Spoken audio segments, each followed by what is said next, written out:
인생의 참된 문제는 죽음의 문제입니다. 우리는 현재라는 시간 세계 속에 살면서 돈이 문제고, 결혼이 문제고, 가정이 문제고, 자녀가 문제고, 건강이 문제인 것처럼 생각하고 있지만 실제적인 인간의 문제는 죽음의 문제입니다. 키에르케고르의 말처럼 사람은 누구나 죽음에 이르는 병에 걸려 있기 때문입니다. 누구나 죽어야 하는 것은 숙명입니다. 누구도 예외가 없습니다. 너나 없이 죽음의 길을 가야 합니다. 어쩌면 우리 모두는 태어나는 그 순간 죽음을 향해 달리는 열차를 탄 것과 같습니다. 그러나 우리는 그 사실을 좀처럼 잘 인식하지 못합니다. 죽음이 기정사실인데도 우리는 기억 저 멀리에 두고 있습니다. 우리는 지금도 우리 곁에서 죽어가는 수많은 사람들을 보고 있습니다. 그러나 그들은 그들만의 죽음으로 이해할 뿐 우리의 죽음으로 잘 인식하지 못합니다. 사실 내 곁에 친구가 죽고 내 주변에 이웃이 죽는다는 것은 너도 죽는다는 엄중한 말씀이기도 한데 말입니다. 여러분, 죽습니다. 죽음을 인식하고 있어야 합니다. 죽음을 인식할 때 인간에 대한 바른 질문을 하게 되고 바른 삶을 결정할 수 있습니다. 왜냐하면 인간의 실존적 문제가 죽음과 맞물려 있기 때문에 그렇습니다. 우리는 이 죽음을 직시해야 합니다. 여러분은 죽음을 인식하고 있습니까? 사람은 죽습니다. 우리 모두 죽을 것입니다. 그런데 이 죽음은 매우 무섭다는 것의 특징을 갖고 있습니다. 죽음이 왜 무섭습니까? 죽음 자체가 이미 무서운 것이고, 또한 죽음 너머에 있는 심판이라는 것에 대한 우리 무의식 세계 속에서의 인식이 죽음을 두려워하게 하는 것입니다. 인간은 영적인 존재이기 때문에 이 영으로 우리의 무의식 세계 속에서 이미 알고 있습니다. 죽음은 죽음으로 끝나는 게 아니라 그 너머에 심판이 있다고. 그러므로 그것에 대한 두려움으로 죽을 때 그렇게 온몸을 비트는 것입니다. 죽음은 인간의 현실이고, 이것은 인간의 절망이고, 이것은 인간의 한계 상황입니다. 물론 우리는 한 끼의 밥을 먹어야 하는 현실 앞에 있습니다. 그래서 오늘 우리는 열심히 땀 흘리고 있는 것입니다. 그러나 살아야 하는 것이 현실이라면 죽어야 하는 것도 현실임을 우리는 잊지 말아야 합니다. 우리가 모두 죽을 거니까요. 그럼 우리는 어떻게 해야 합니까? 죽을 거니까 우리가 부르는 노래처럼 노새 노새 젊어서 노새를 부르며 놀아야 할까요? 내일 죽을 거니까. 아닙니다. 대답은 다른 곳에 있습니다. 죽음의 권세를 물리치신 분, 이미 죽음을 물리치고 생명으로 나오신 그분을 붙잡고 우리도 생명의 길로 따라가야 합니다. 예수 그리스도께서는 죽은 자 가운데서 살아나셨습니다. 그런데 그냥 살아나신 것이 아니라 오늘 본문 20절을 보시면 이렇게 되어 있습니다. 그러나 이제 그리스도께서 죽은 자 가운데서 다시 살아 잠자는 자들의 첫 열매가 되셨도다. 이 말씀은 예수님께서 죽은 자 가운데서 다시 살아난 것이 죽음에서 살아난 첫 번째 경우이고, 이제 그리스도와 같이 죽음에서 살아날 또 다른 존재들이 있다는 것입니다. 어떤 존재들입니까? 그리스도가 강림하실 때에 그에게 붙은 자요. 23절이 대답하고 있습니다. 그리스도께 붙은 자가 누굽니까? 예수 그리스도를 나의 구세주로 믿어서 그분에게 속해 있는 바로 그 사람. 그는 죽어요. 그러나 안 죽어요. 안희숙 여사가 썼던 글처럼 죽지만 다시 살고, 다시 살 뿐 아니라 영원히 왕노릇할 것입니다. 여러분, 이 말씀이 기독교 신앙의 복음의 핵심입니다. 똑같이 살다가 똑같이 죽는다면 굳이 예수 믿고 이렇게 살 이유는 없습니다. 지금 이 시간도 여기에 있는 것이 어쩌면 다시 사는 것이 없다면 우리가 손해를 보고 있는 것일지도 모릅니다. 지금도 장판을 펴고 여러 가지 돈의 유익을 가져올 수 있는 시간이 아니겠습니까? 그러나 우리는 그 정도로 사는 존재들이 아니라 다시 사는 것과 영원히 사는 것을 향해서 오늘 여기에 있고, 그 사실을 확증하며 오늘 주를 찬송하고 그것을 경배로 올려드리는 것입니다. 여러분, 우리가 무엇을 믿습니까? 하나님이 살아계신 것을 믿지만 하나님이 보내신 예수 그리스도 안에서 우리가 그를 믿을 때 다시 살고 영원히 살 것을 믿는 것입니다. 그런데 더욱 놀라운 것은 우리의 부활이 이전의 몸의 부활과 전혀 다르다는 것입니다. 지금 가진 몸과 전혀 다른 차원의 몸을 얻게 된다라고 42절부터 말씀하고 있습니다. 우리 42절부터 44절까지 이미 읽었습니다만은 다시 한번 42절부터 44절까지를 천천히 다시 읽어보겠습니다. 죽은 자의 부활도 그와 같으니 썩을 것으로 심고 썩지 아니할 것으로 다시 살아나며 욕된 것으로 심고 영광스러운 것으로 다시 살아나며 약한 것으로 심고 강한 것으로 다시 살아나며 육의 몸으로 심고 신령한 몸으로 다시 살아나나니 육의 몸이 있은즉 또 영의 몸도 있느니라. 아멘. 하나씩 보겠습니다. 썩을 것으로 심고 썩지 아니할 것으로 다시 살아나며, 우리 현재의 몸은 늙고 죽고 썩어질 몸입니다. 어떤 사람이 죽은 것을 무덤을 파헤쳐 보면 10년밖에 안 됐는데도 다 썩었습니다. 현재의 몸은 썩을 몸입니다. 그런데 썩을 것으로 심고 썩지 아니할 것으로 다시 살며 쇠하지 않는 몸을 우리 모두가 얻게 된다는 것입니다. 부활할 우리의 생명은 다시 쇠약해질 수 없는 완전체의 몸이라고 말씀하고 있습니다. 두 번째, 욕된 것으로 심고 영광스러운 것으로 다시 살며, 현재의 몸은 욕된 것입니다. 부끄러운 몸입니다. 왜 부끄럽습니까? 죄의 종로로 타는 몸이요, 또한 욕망을 이기지 못하는 몸이요, 분노에 끌려가는 몸이요, 나를 해치는 몸이기 때문입니다.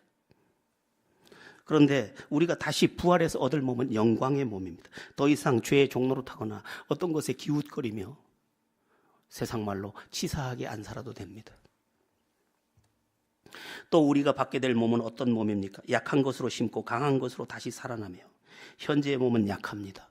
질병에도 눌리고 또한 무거운 짐에도 눌리고 피곤함에도 눌리고 지치는 몸입니다. 그런데 우리가 받을 몸은 강한 몸입니다. 다시 말해서 지치지 않는 몸이고 쇠하지 않는 몸이고 병들지 않는 몸입니다. 또 본문이 뭐라고 말하고 있습니까? 우리가 받을 부활의 몸 전체에 대한 해석인데, 육의 몸으로 심고 신령한 몸으로 다시 사나니 육의 몸이 있은즉 신령한 몸이 있느니라. 신령한 몸이라는 것은 제한받지 않는 몸을 말합니다. 산이 가로막혀도 산을 지나서, 문이 막혀도 문을 지나서, 담이 있어도 담과 상관없이, 우리 예수님께서 부활하신 후에 예수님의 제자들이 문을 걸고 있을 때, 문을 걸고 있지만 평안할지어다 하면서 문을 그냥 영의 몸으로 통과를 하셨습니다. 똑같이 내가 원하는 그곳에 마음만 먹으면 가 있는 신령한 몸이라는 것입니다. 우리 믿음이 가져다 줄 부활은 다시 사는 것은 물론이고 신령한 몸을 우리가 선물로 받는 것을 믿으시기 바랍니다. 모르는 사람들은 가끔 이런 이야기를 합니다. 우리가 다시 부활하면 어떤 모습일까? 가장 젊었을 때 예쁠 때 모습. 아닙니다. 가장 젊었을 때 또 미웠던 사람, 그러면 어떡하라고요? 그런 몸 아닙니다.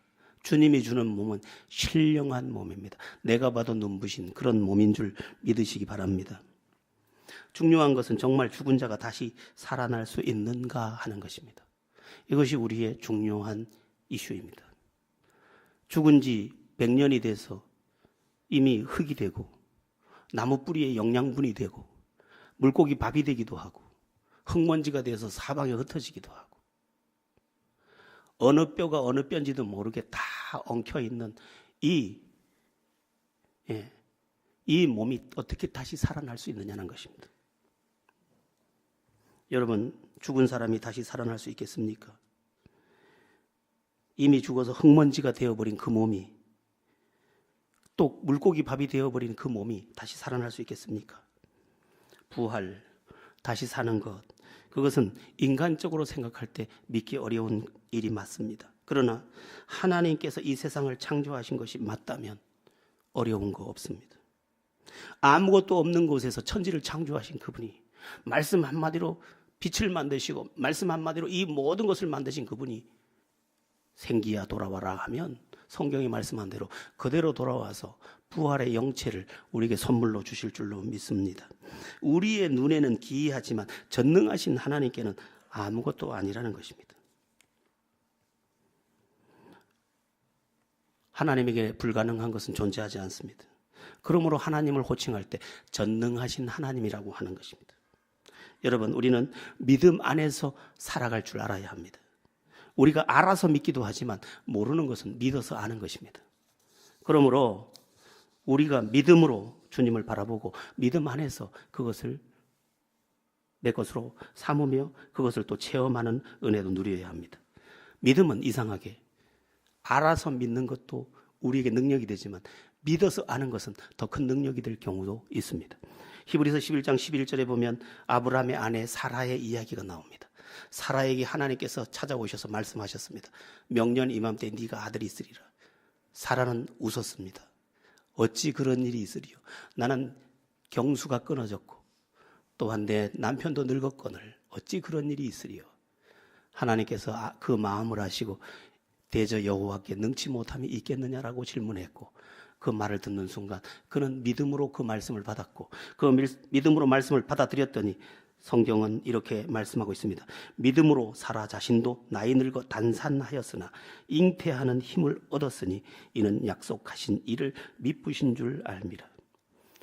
임신을 한 번도 해본 적이 없는 여자고 젊어서도 아이를 낳을 기능이 없었던 그가 이제 늙어서 이미 경수가 끊어진 상태였지만 주님을 믿었더니 그 믿음이 체험을 불러오고 자기 몸으로 아들을 낳는 역사를 가져오더라는 것입니다. 여러분, 신앙생활 하다가 잘 모르는 거 있죠? 그때는 믿음으로 이해하면 됩니다. 믿으면 하나님의 영광을 보리라고 한 말씀은 그대로 사실입니다. 제가 재밌는 영상 하나를 준비했습니다. 여러분에게 도움이 되기를 바라는 마음으로 짤막한 영상인데 잘 느끼면서 여러분들이 영상을 보면 좋겠습니다. 7살짜리 아이의 이야기인데 참 예쁩니다. 한번 보겠습니다.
박수 한번 합시다.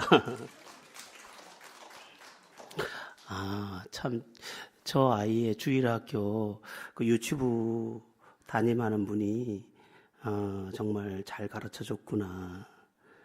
아는 게 아니라 믿는 거야. 엄마도 확인해서 엄마인지 아닌지 나 확인해야 돼 이러는 게 아니고 믿는 거야. 삼위일체 성부 성자 성령 하나님, 어떻게 하나님이 셋이면서 하나야, 이해 안 되잖아. 믿는 거야. 또 오늘 말씀과 연관하면 부활 이해하는 게 아니라 믿는 거야. 7살짜리 아이가. 그렇습니다. 믿는 것입니다. 여러분, 우리가 자동차를 타고 여기 교회까지 왔는데 우리는 자동차 원리 하나도 모르고 타고 왔습니다. 그냥 시동을 걸고 악셀레터를 밟으니 여기까지 왔습니다. 자동차의 무슨 엔진 원리, 그 다음에 기어 원리 다 몰라도 스위치를 누르면 전원이 들어오고 시동이 걸리고 기어를 넣고 페달을 밟으면 가는 줄 알고 밟았더니 여기 온 것처럼 오늘 우리가 하나님께서 장치해 놓은 다시 사는 것과 영원히 사는 것에 대한 모든 장치를 무엇으로 우리가 가져오느냐? 믿음으로 가져오는 거라는 것입니다. 믿으면 하나님의 영광을 보리라. 여러분, 우리 7살 아이처럼 이제 알겠지? 여러분 다 아시게 되길 축원합니다. 하나님에 대해서 조금 더 말씀드려 보겠습니다. 하나님의 차원이 있고 인간의 차원이 있고 또 사람의 차원이 있고 동물의 차원이 있습니다. 그런데 하나님과 우리의 차원을 이해하기 위해서 우리의 차원에서 동물의 차원, 동물의 차원에서 인간의 차원을 한번 생각해 보겠습니다. 여러분, 동물들이 보면 우리를 다 이해 못합니다. 우리는 인천공항에서 비행기를 타면 12시간, 길게는 20시간도 비행기를 타고 두루누워서 하늘을, 그것도 3만 미터 높이 올라가서, 그것도 구름 위로 날아서 두루누우면서 밥 먹으면서 화장실 갔다 오면서 짐도 사람마다 다 20kg씩 싣고, 그것도 300명이 타고 하늘을 날아갑니다.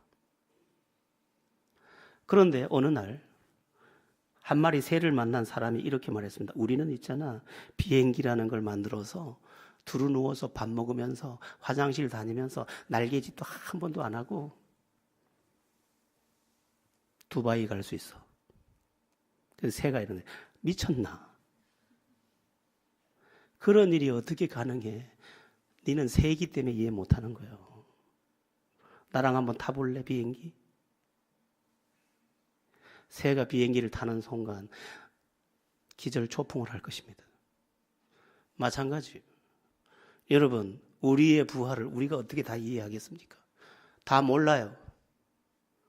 그러나 우리가 믿음의 스위치를 누르면 엔진이 켜지는 차처럼 우리가 믿음으로 올라타면 비행기가 목적한 곳에 다 데려다 주는 것처럼 우리가 믿음의 스위치를 누르고 예수를 붙잡으면 예수님이 다시 산 것처럼 다시 살고, 예수님이 부활 승천하신 것처럼 우리가 부활 승천하고, 예수님이 영광의 보좌 우편에 앉은 것처럼 우리가 다 영광의 보좌 우편에 앉을 줄로 믿습니다. 인간이 만든 최고의 걸작품은 우주선이라고 합니다. 인간이 만들 수 있는 최대의 작품이 우주선입니다. 그런데 이 우주선하고 씨앗 하나, 사과 씨 하나 하고 비교했을 때 어느 게 더 크냐고 보면 사과씨 하나가 훨씬 더 위대하고 크다는 것입니다. 사과씨 안에는 생명이 있습니다. 사과씨 안에는 사과 열매가 있습니다. 사과씨 안에는 사과 나무가 있습니다. 사과씨 안에는 모든 온 우주가 다 먹을 수 있는 번식의 기능이 있습니다. 하나님은 가장 하찮은 씨 하나 속에도 인간이 상상할 수 없는 놀라운 것을 담아 놓으셨는데, 우리는 그 하나님을 믿기 때문에 하나님을 다 이해하고 믿는다는 것은 이미 넌센스입니다. 그럼 무엇으로 하느냐? 믿으면 알리라. 몰랐는데 믿고 보니까 다 알게 되더라는 것입니다. 몰랐는데 믿고 보니 체험하는 일들도 있더라는 것입니다. 사라가 단산하였지만 믿고 그것을 받아들였더니 자기 몸이 잉태하는 힘을 얻었던 것처럼 오늘 우리에게도 경험되어질 수 있는 사건이 누구에게 있느냐? 전능하신 하나님 안에 있다는 것입니다. 여러분, 기독교 신앙은 허구를 이야기하지 않습니다. 크리스찬들에게만 고유하게 존재하는 것이 뭐냐? 간증입니다. 다른 여타의 종교에 간증이라는 건 존재하지 않습니다. 그들이 더 수양을 해서 좀 더 성스러운 모습을 가졌을지는 모르지만 그것은 인간의 학습으로 또 수련으로 겨우 닦아낸 작품이거니와 우리는 이전 것은 지나갔으니 보라 새 것이 되었도다라고 새 작품으로 태어나는 역사를 만나는 것이 기독교 신앙의 역사인 줄 믿으시기 바랍니다. 그러므로 우리는 이제 어떻게 믿어야 되느냐? 이해가 안 되면 그냥 믿으면 되는 것입니다. 우리가 전기 기능을 다 알 필요 없습니다. 그냥 스위치 꽂으면 됩니다. 요즘에 미세먼지가 많으니까 이런 여러 가지 정화 기능을 가진 여러 가지 기계들이 많습니다. 그게 어떻게 이 미세먼지를 다 빨아서 공기를 청정하게 하는지 모릅니다. 그러나 스위치 누르면 됩니다. 우리도 믿음의 스위치를 누르면 됩니다. 우리가 카톡을 다른 사람에게 지금 어떤 외국에서 사진 찍은 걸 보낼 때 이 원리를 몰라서 나는 못 눌러 하면 영영 사진을 보내지 못하지만 이 원리는 모르지만 나는 눌러 하고 누르면 이미 내 사랑하는 지체들이 내가 찍은 사진을 다 볼 수 있는 것처럼 내가 믿음으로 반응하고 믿음으로 이 부활을 받아들일 때 이 부활이 나의 부활이 되는 줄 믿으시기 바랍니다. 여러분의 신앙이 다시 사는 것과 영원히 사는 것을 믿는 신앙이 되어 그 신앙 안에서 경험해야 될 허다한 은혜들을 다 경험하게 되기를 바랍니다. 부활과 연관해서 꼭 한 가지 짚고 넘어갈 것이 있는데 그게 뭐냐면 부활 신앙을 가진 사람은 이 땅에서 소망 중에 살아야 한다는 것입니다. 미국 수정교회를 담임했던 로버트 슐러 목사님은 이런 말씀을 했었습니다. 예수 믿는 사람들 중에 의욕을 잃어버린 사람이 많이 있더라는 것입니다. 하나님은 죽은 자도 살리셨는데 그 죽은 자도 살리신 하나님을 의지하지 못하고 자기 한계에 부딪혀서 절망하고 낙심하고 그렇게 이미 1950년에 태어나서 1980년에 이미 사망했고 1980년부터 죽는 그날까지는 시체처럼 살더라는 것입니다.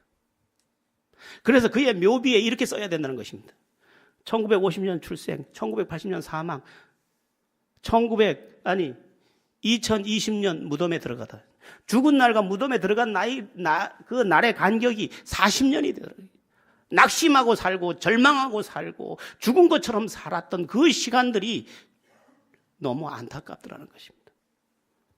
여러분, 내가 아무리 지금 어려운 처지에 있다 할지라도 하나님은 다시 살리실 수 있는 하나님이심을 믿으시기 바랍니다. 우리는 늘 하나님은 죽은 자를 살리시는 하나님이에요. 그러면 죽은 자도 살리시는 그 하나님이 내 인생을 살려내지 못하겠는가? 그러므로 우리는 믿음을 가지고 내 인생도 다시 살려낼 수 있음을 믿고 오늘도 소망의 하나님 안에서의 삶을 이루어야 하겠습니다. 유명한 오혜령 씨, 지금은 경기도에서 평화의 집을 하고 있는데 이분은 이화 여자 고등학교를 나왔고 연세대를 나왔고 지금 올해 88살입니다. 그런데 30대에 암이 와가지고 죽을 위기를 많이 넘깁니다. 그가 에세이집을 많이 써서 수십 권의 책을 출판해냈는데 그 중에 한 장면을 제가 읽어드리겠습니다. 나는 기독교 학교를 다녔으므로 예수님에 대해서 수없이 들었지만 나는 내 힘으로 그물을 던지면 얼마든지 많은 고기를 잡을 수 있다고 하는 자기 과신 때문에 예수 없는 인생을 살았습니다. 그러다가 갑자기 위암과 임파선 암을 진단받고 3개월 시한부 인생이 되고 말았습니다. 나는 날마다 죽음을 기다리는 사람이 되었습니다. 매일 달력의 숫자에 빨간 색연필로 빗금을 쳐가면서 죽을 날이 다가오는 것을 지켜보고 있었습니다. 예정된 죽음의 날짜가 며칠 지난 어느 날이었습니다. 물만 먹어도 토하고 혈변을 보는 고통을 계속하고 있었습니다. 그때 매주마다 꽃을 보내주는 사람이 있었는데 그날도 희망을 버리지 말라는 메모와 함께 백합 50송이를 보내왔습니다. 나는 반 시간 가까이 꽃에 얼굴을 파묻고 가만히 있었습니다. 백합이 주는 향기로운 독에 묻혀 죽기를 죽기 위함이었습니다. 정신이 몽롱해지기 시작했습니다. 그때 어디선가 갑자기 내 목덜미를 낚아채는 강한 손길을 느꼈습니다. 그 순간 나는 정신없이 바닥에 나동그라졌습니다. 직감적으로 부활의 예수 그리스도가 나를 찾아오셨다는 것을 느낄 수 있었습니다. 그동안 주님을 나 몰라라 하면서 마음대로 살던 죄에 대해 두려움이 엄습했습니다. 어디서부터 회개해야 할지 몰라 눈물만 쏟아졌습니다. 며칠 동안 나의 죄를 회개했습니다. 수십 개의 양초가 녹아내릴 때까지 회개하고 또 했습니다. 그렇게 회개하기를 반년 가까이 지난 어느 날이었습니다. 그날도 기도와 찬양을 하며 예배를 혼자 드리고 있었는데 온몸에 오한이 덮쳐왔습니다. 이제 죽는 시간이 다가왔구나. 죽음을 예감했습니다. 그런데 너무 추워서 이불 깃을 잡아당기는데 겨드랑이에 잡히던 임파선 암덩어리가 만져지지 않는 것이었습니다. 어깨에 복숭아 씨만 하던 몽울도 사라져버렸습니다. 또 복수로 차올렸던 배가 쑥 꺼져 있었습니다. 이렇게 해서 나는 새로운 인생을 시작했습니다. 나는 지금 경기도 조그만 마을에서 버림받은 노인들을 돌보는 평화의 집을 경영하고 있습니다. 그리고 나는 지금도 하루 9시간을 기도하는데 시간을 바치고 있습니다. 내 나이는 올해 88입니다. 자, 여러분, 인간은 죽음 앞에 존재입니다. 그러나 하나님께서 죽은 자를 살리시는 권능으로 우리의 인생도 살려주실 수 있음을 믿으시고 죽어도 다시 살 것을 고백하시고 삶에서도 회복을 기대하며 삶의 승리를 열어가는 여러분들 되기를 바랍니다. 또 한 가지 중요한 사실은 우리가 이 부활의 증인이 되어야 한다는 것입니다. 다시 사는 길을 알고 있는 사람이라면 다시 사는 길을 알지 못하는 사람에게 그것을 당연히 말해 주어야 합니다. 만약 우리가 나만 알고 다시 사는 길을 알려주지 않는다면 영적 양심을 기피하는 것입니다. 제자들 교회는 지금 특히 비전 모임 중입니다. 이제 4주차를 지나고 있는데 꼭 전도하셔서 예수 믿으면 다시 삽니다. 다시 살되 신령한 몸으로 다시 삽니다. 그뿐만 아니라 영원히 삽니다. 영원히 왕노릇하실 것입니다. 이 복음 전하시고 여러분의 신앙에도 찬양이 가득하고 여러분의 삶에도 부활의 회복의 역사가 나타나기를 예수 이름으로 축원합니다. 아멘. 우리 기도하겠습니다.